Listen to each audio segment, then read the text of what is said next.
So come on then, what is a woman? Well, I mean, a woman is whatever J.K. Rowling says a woman is. Right. And she's right. A woman is a biological human female. How on earth have we got to a place where stating that simple fact has now become a stick to beat people with? When, from what I can ascertain, 99% of the entire planet agrees with that fact. Yep. Again, it goes back to that idea that your subjective feeling about yourself must be reflected by the rest of the world, cheered and celebrated by the rest of the world, because that's actually what the ask is, right? The ask isn't even, I wish to be treated well in society, and you can think whatever you want of me, but you should treat me decently. That's not the actual ask. The actual ask is, I wish for you to participate in a delusion whereby I am a biological human female, or exactly the same in many important respects as a biological human female. Trans women are women, which, again, if you refuse to define what... You've warned about this, and I've warned about it, and we've taken it to... We've said in the warnings, if you take this to a logical conclusion, it's going to get abused.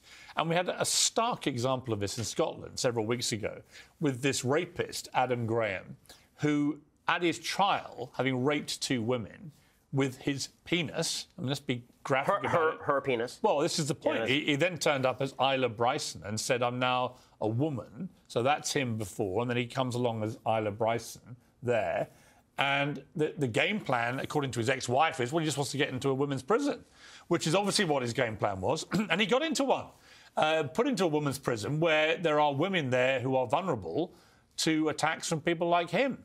That, to me, showed the insanity of this. But we had a leader, Nicola Sturgeon, been leader of Scotland for 8 years, who supported this limitless gender identity nonsense and lost her job, actually, I think, as a direct consequence of this.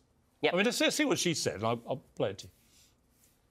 The question is, are all trans women women? You haven't answered that question. Well, that's not the point that we're dealing with here. That's the question I'm asking. Trans women are women, but in the prison context, there is no automatic right for a trans woman. So there are contexts where a trans woman is not a woman? No, there is circumstances in which a trans woman will be housed in the male prison estate.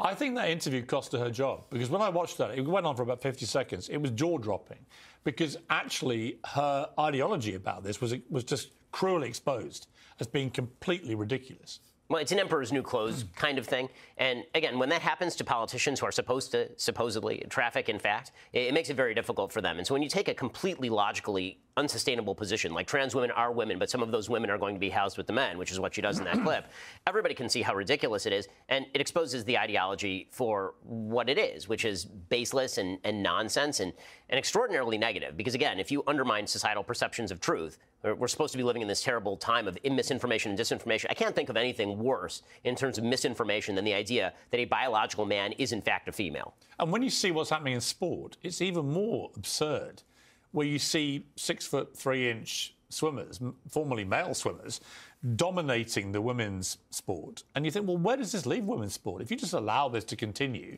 ultimately, women's sport will get destroyed. I mean, honestly, the most frightening part of this to me is not even sort of the direct consequences of this. And some of it is directed at kids, right? I mean, we are teaching kids in the United States who are 5, 6, 7 years old about gender fluidity, about how boys can become girls, which kids are vulnerable. Kids need to be protected from nonsense. And kids actually need rules and expectations. And basically saying to them that you can be a member of the opposite sex is insane. And what we've seen, predictably enough, from young people, from teenagers, is a radical, skyrocketing, increasing rate of people who are identifying as trans or gender non-binary, and then, not shockingly, at the exact same time, a rapid rise in suicidal ideation and depression and confusion. None of that is a shock. This is all a social contagion. And there's never been anything remotely like this. Well, there was the scandal of the Tavistock Clinic in London, which, anyone who raised any concerns about this was immediately branded transphobic, which put people off raising concerns.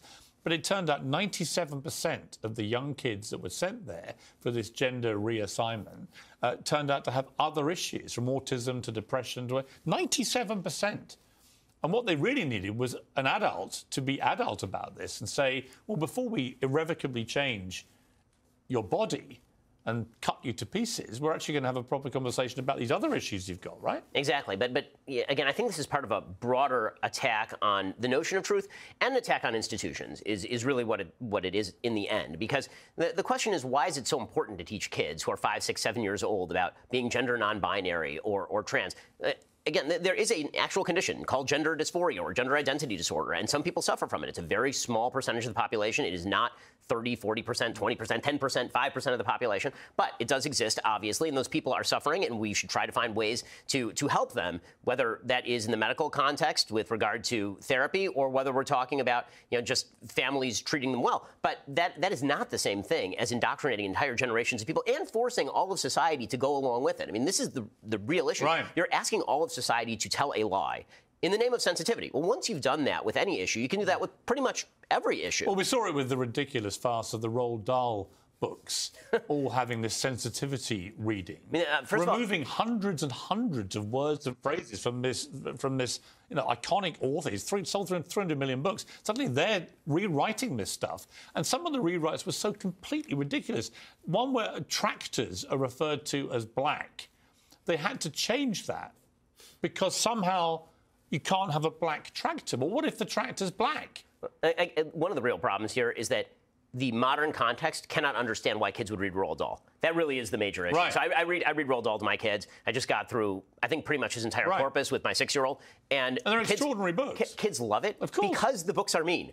Because the books are mean, right? The books are about life is a rough place where people are mean to you and social expectations are set for you. And people will talk to you about Which is a great preparation for what the actual world is like. Correct. Right? Whereas now you move to a place where even egg and spoon races have been banned in England, for example, at schools, because they encourage too much aggression amongst the kids who want to win. It's like, well, where does that leave you then? So kids get taught everybody wins. You all get a participation prize. Once you have that mindset, where's the preparation for the real world? That's right. Well, it's a war against reality. And the reality is that, for example, in Charlie and the Chocolate Factory, being fat is not as good for you as not being fat, right? If you're Augustus Gloop, it turns out that you probably shouldn't overeat, but this is considered mean, so we're just going to cut the word fat. Right, but the sensitivity reader said that... They called it enormous, right? Yes, you couldn't be fat, but you could be enormous. What the hell are you talking about? You can't wipe that away, but again, I think that's setting up a predicate for a broader ideological shift, which is any problems you experience in your life are through no volition of your own or any action of your own. You're not responsible for your own actions. Society at large is responsible for your actions for setting up unrealistic standards of beauty, or society is responsible for setting up some sort of sensitivity to you as a human being. What about the damage it's done, for example?